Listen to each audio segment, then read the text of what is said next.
47 Brigada Mecanizada Magura, del Ejército de Tierra de Ucrania. Quizás la brigada más nueva y querida de todo el país. El ojito derecho de Zelensky, la brigada, cuyos 2000 hombres contaban con abundantes voluntarios veteranos de guerra y que recibió y recibe lo mejor de lo mejor que puede ofrecer Ucrania. Carros de combate Leopard 2A6, vehículos de combate de infantería M2A2 Bradley mejorados y obuses de artillería autopropulsada M109A6 Paladin. Pero todo esto no se le ha regalado a la 47, porque a esta brigada se le han exigido los mayores sacrificios.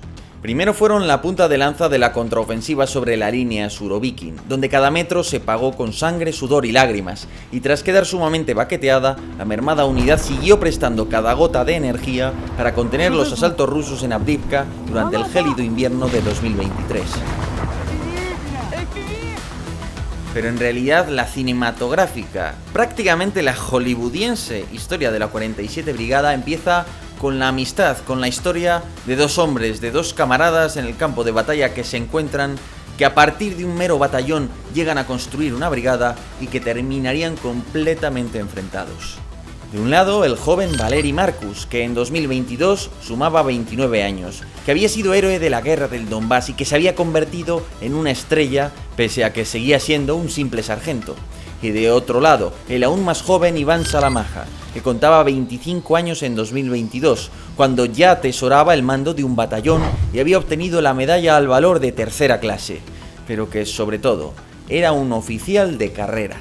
Sin embargo, las vidas de estos dos hombres y la de todos aquellos que compusieron esta brigada terminarían por entrechocar y de esta manera terminar por forjar la identidad de esta brigada que aparece casi surgida de la nada, en pleno vorágine tras la invasión rusa de Ucrania. Esta es la historia impresionante de la 47 Brigada, mucho más que una brigada, la historia de un proceso de innovación dentro de las Fuerzas Armadas de Ucrania. Así que yo soy Yago Rodríguez, bienvenidos a todos los interesados en la interesantísima comunidad de asuntos militares en español y ahora, comencemos.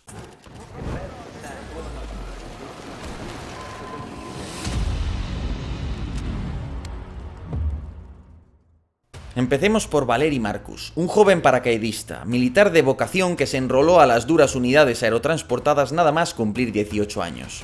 Markus vivió y combatió en las principales batallas de la guerra del Donbass de 2014, cuando destacó por una fuerte personalidad y un estilo directo, contando el día a día de un soldado en la conocida como ATO, Operación Antiterrorista contra los separatistas. En 2016 Markus y su pobre estado de salud le fuerzan a abandonar las Fuerzas Armadas, momento en el que ya había concluido la guerra del Donbass y momento en el que decide dedicarse a sus pasiones, realiza toda una serie de viajes y muy especialmente se dedica a la escritura.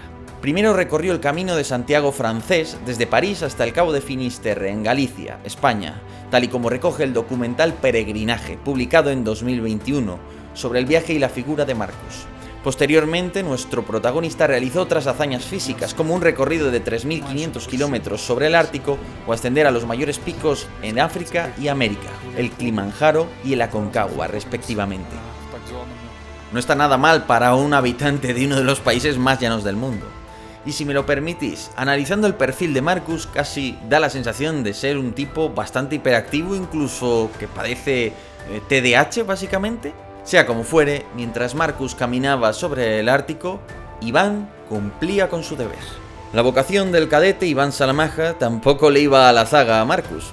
Este hombre recibió la educación premilitar típica de Ucrania en el Liceo de Lviv, donde se educaba en la férrea disciplina y se enseñaban algunos rudimentos de lo castrense. Por ejemplo, el típico vídeo de un jovencito eslavo desarmando un Kalashnikov es propio de este tipo de liceos preuniversitarios o preacademia militar.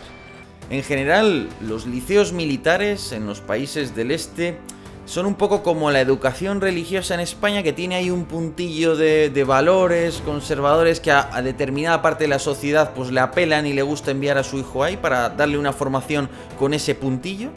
Y el caso es que tras el liceo, Iván entró en la Academia Nacional de las Fuerzas Terrestres, la gran academia militar que instruye a los cadetes que algún día constituirán el cuerpo de oficiales de Ucrania.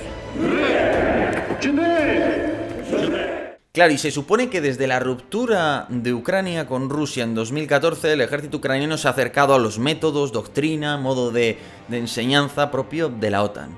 Sin embargo, ¿hasta qué punto esto realmente entró en el curso escolar, vamos a decirlo así, de nuestro protagonista, de Iván Salamaja, la verdad me resulta un completo misterio. Sea como fuere, el joven Iván se graduó en 2018 y ese mismo año cumplió con su deber al mando de una compañía de infantería en una zona caliente del frente del Donbass, en Svitlodarsk, donde las escaramuzas con los rusos eran continuas. Y con estos mimbres, con este contexto, con el uno habiendo abandonado el ejército y el otro iniciando su carrera como oficial, llegamos a febrero de 2022. ¿Y dónde estaban esos hombres cuando estalló la guerra? Markus aprovechó sus contactos para enrolarse en la potente 30 Brigada, que le destinó al frente de Troitske, donde se logró frenar los asaltos acorazados rusos del primer mes de la guerra. Poco después sería enviado al frente de Svitlodarsk, donde había una importante central eléctrica en primera línea del frente. Allí le asignaron una unidad de reconocimiento y exploración, por lo que podemos presumir que Markus debe ser un buen tirador. Allí, el segundo jefe de batallón era un tal Iván Salamaja, que no tardaría en recibir el mando del mismo a sus 25 años de edad. Total, que Iván, con una edad verdaderamente joven, recibe el mando de todo el batallón y se encuentra con un tipo como Markus, con unos métodos extraños y a los que un oficial del ejército ucraniano seguro que no estaba muy acostumbrado, pero los tipos parece ser que congenian y durante una cena Iván Salamaja le ofrece a Markus el puesto de sargento jefe de la unidad, que es un puesto realmente importante dentro de un batallón de orgánica de estilo soviético. Nacía de esta manera el 47 Batallón de Asalto Separado. A partir de entonces, Markus se encargaría de gestionar la comunicación y, en cierto sentido, de empezar a forjar el alma de la unidad. El joven sargento no solo organizó una excelente campaña de comunicación en las redes sociales, sino que creó la Fundación Markus, que servía para encauzar las donaciones masivas a fin de financiar las necesidades de este nuevo batallón. Por cierto, eso de que fuera un batallón de asalto separado, porque los batallones normales no son separados. Las brigadas lo suelen ser en Ucrania, pero no los batallones. ¿Qué implica eso? Que el batallón está listo para acometer sus misiones sin necesidades de apoyos externos. Es decir, que este era un batallón especial, un batallón preparado para un combate particularmente duro y con unos medios probablemente superiores a los de un batallón normal, por lo menos atendiendo a su nominación. Ahora bien, el caso es que los dos hombres, Iván Salamaja y Valeri Markus, deciden recorrer el país reclutando personal exclusivamente voluntario y además tuvieron un efecto arrollador en esa ola de reclutamiento. Los valores que proclamaban los dos hombres para su nueva unidad parecían buscar una innovación en la cultura organizativa, fomentando una organización de aprendizaje, capaz de absorber lecciones a gran velocidad por medio de la autocrítica y la confianza en los suboficiales y la tropa, a los que se debía delegar mucha más responsabilidad de lo que suele suceder en ejércitos de corte soviético. Es más, pese a lo que entonces se repetía, a menudo en la prensa europea, Valeri afirmaba lo siguiente: lamentablemente el ejército en muchos aspectos es una estructura arcaica, en parte soviética, y poca gente quiere cambiar eso. Burocracia, trabajo ineficiente con la gente, procesos de entrenamiento obsoletos, apoyo insuficiente. Como personas con una experiencia de combate amplia, conocemos estos problemas y entendemos cómo se pueden ajustar estos procesos. Es decir, lo que se estaba tratando de implementar, consciente o inconscientemente, era un cambio en la cultura organizativa muy grande, de 180 grados. De hecho, los criterios para poder acceder a la unidad, digamos, los valores elementales, se plasman en esos criterios de reclutamiento y de personalidad que establecía el propio Markus, que fijaros cómo son, dice: si no eres capaz de autoformarte, si no eres capaz de asumir responsabilidades, de tomar la iniciativa, de que todo el mundo te deba todo, si no eres capaz de comunicarte, si no reconoces la subordinación, no aceptas órdenes y críticas de mandos más jóvenes que tú, si no eres capaz de comunicarte rápidamente en ucraniano por radio en condiciones críticas, si no eres capaz de recorrer 10 kilómetros, no eres apto. Pero fijaros que el grueso de los requisitos, salvo los finales, son eso, que tengas capacidad de autoformarte. Es decir, estaban buscando gente de una inteligencia y de una capacidad de autocrítica que no es tan común. Y desde luego este no suele ser el tipo de mentalidad que se fomenta en ningún ejército. O en casi ninguno.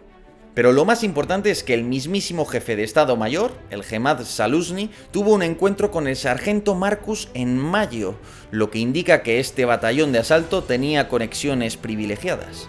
y entre mayo y julio de 2022 es cuando empezó la ofensiva rusa del Donbass. El batallón de asalto dio prueba de su valía, perdiendo muy poco territorio y protegiendo el flanco sur durante las batallas por Severodonetsk y Lysychansk. Así que la popularidad de sus miembros, los éxitos militares y el apoyo privilegiado directo del Jemaat Zaluzhny hicieron que lo que era un batallón recién creado a lo largo del verano se transformara en un regimiento. Había evolucionado la unidad. Y no solo eso, en octubre de ese mismo año, unos meses después, el propio Zaluzhny anunciaría que el regimiento iba a convertirse en brigada a partir de noviembre y que por tanto recibiría prioridad en la entrega de nuevos materiales. De hecho, todos los miembros de la 47 estaban siendo adiestrados en Gran Bretaña bajo concepciones e ideas propias de la OTAN. Además, se adoptó una decisión muy peculiar. Se puso a un teniente coronel de 28 años al mando de toda la brigada, el valiente Oleksandr Sak, condecorado por su hábil defensa ante un grupo táctico de batallón ruso al comienzo de la guerra, veterano del Donbass, y condecorado con la Orden al Coraje de primera, segunda y tercera clase. Un oficial de academia puesto al mando de la unidad que es sumamente joven, que probablemente en su formación militar ha podido recibir algunas ideas de la OTAN y que en este sentido recibe el respaldo del Jemaat. ¿Cómo de común es que una brigada esté al mando de un joven de 20 y pico años? No es muy común eso. Además, había otras muchas unidades que habían demostrado su valía. ¿Por qué decidir pasar del 47 batallón a la 47 brigada en tan poco tiempo? ¿Qué quería Zaluzhny? ¿Por qué se le dio este apoyo al batallón? Esto tiene mucha más enjundia de lo que parece, no es simplemente una brigada más. Eso sí, que lo que conste es que ahora lo que os voy a lanzar es una hipótesis de trabajo. Pero es solo eso, es decir, tampoco tenemos una confirmación clara. Pero, en todo caso, atentos a esto.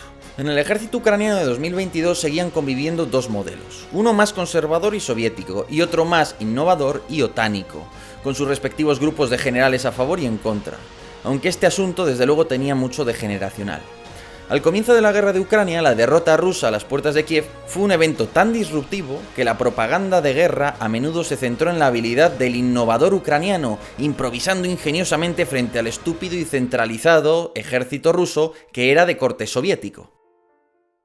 Y ahí es donde entra Zaluzhny, un Jemaat relativamente joven, relativamente innovador, que lo que hace es representar a ese bando más justamente innovador y quizás cercano a las tesis, digamos, de la OTAN. Y este lo que decide ¿qué es? Pues pisar el acelerador de las reformas. La victoria ucraniana a las puertas de Kiev y en el grueso del país, en esa victoria defensiva casi inconcebible solo unos días antes, demuestra que esas ideas de la OTAN son las correctas y por tanto hay que pisar el acelerador de las reformas como mejor garante de garantizar justamente la derrota de Rusia. Y en ese instante Zaluzhny no ve en la 47 una simple brigada, ve una unidad perfectamente alineada con su perspectiva militar para la organización del conjunto de las Fuerzas Armadas, una unidad de nuevo cuño que puede forjarse plenamente desde cero a la occidental e impulsar así un cambio en las Fuerzas Armadas, un cambio organizativo, cultural, por efecto de su prestigio y de la imitación que despertaría en otras brigadas. En definitiva, se esperaba que, junto a muchas otras medidas, pero siendo esta una de las importantes, la 47 funcionara como una cabeza tractora del cambio en la doctrina, en la cultura organizativa y casi hasta en la jerarquía interna del propio ejército ucraniano. Sea como fuera, vamos a dejar de un lado esta hipótesis que rescataremos en el siguiente episodio y ahora centrémonos en lo que se le venía encima a la 47, la prueba de fuego, la contraofensiva del verano de 2023. Gracias a las filtraciones pudimos saber que la 47 tomó cerca de 5 meses de adiestramiento, muy por encima de los 3 meses habituales. Además, la brigada se dotó de 3 batallones mecanizados con 33 M2 Bradley cada uno, así como un batallón acorazado de tanques M55 eslovacos que luego serían intercambiados por Leopard 2, y un batallón de artillería autopropulsada M109 junto a otro elemento de obuses soviéticos D-30. Pero, ¿qué pasaría con la ofensiva? ¿Qué pasó con la relación entre Markus Szałamaga y Oleksandr Sak, el nuevo general de la unidad? ¿Qué pasaría con su relación con Zaluzhny? ¿Y cómo se desempeñaría exactamente la brigada? Bueno, pues todo eso lo vamos a ver en el siguiente episodio. Tenéis una lista de reproducción ahí abajo para poder seguir la historia de esta brigada y poder disfrutar de estos capítulos. Yo soy Yago Rodríguez y os espero, como os digo, en el siguiente episodio. Muchas gracias por estar ahí y hasta otra.